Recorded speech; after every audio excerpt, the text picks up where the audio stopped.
Da. Ajde se. Danas pokazat ću vam kako da instalirate Google Chrome. I to Uđete live na, i prvo što trebate da radite je da refreshujete svoj sistem. refresh. Onda uđete na tablicu koja se zove Google Chrome. Prva stvar što trebate da znate je da odete na kompjuter i idete na vaš local disk D.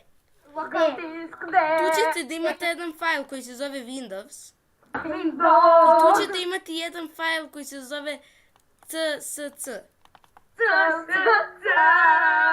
I ako vidite da je folder empty, to znači da možete mirno da koristite Google.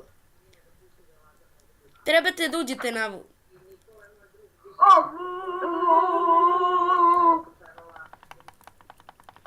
Prva stvar što ćete da uradite. Uradimo.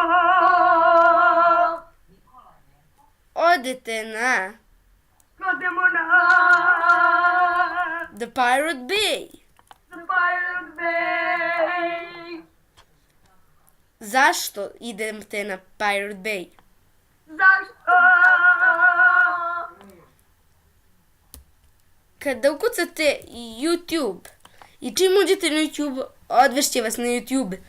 To je znači hak. Znači, kucate Google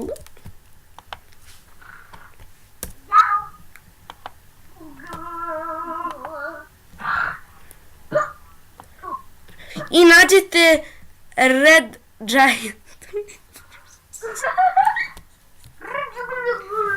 I sada ću da premotam dok to instaliram.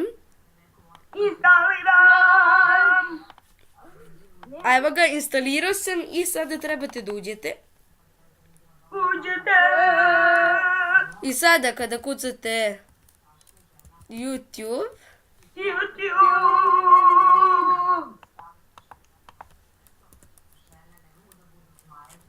i kliknete Enter, Enter. vidjet ćete da nema nikakvih hakova. Nema nikakvih hakova. Slobodno možete da živite. Idimo.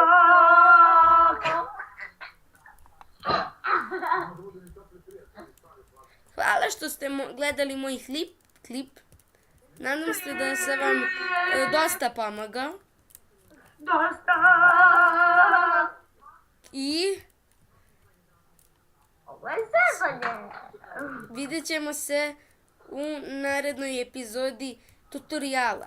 Ako vam treba nešto, ako vam treba neka pomoć oko instaliranja Google-a, Zovite na broj 888-554. I doviđenja. goodbye and have a nice weekend. Goodbye. Goodbye. See you next time. Bye.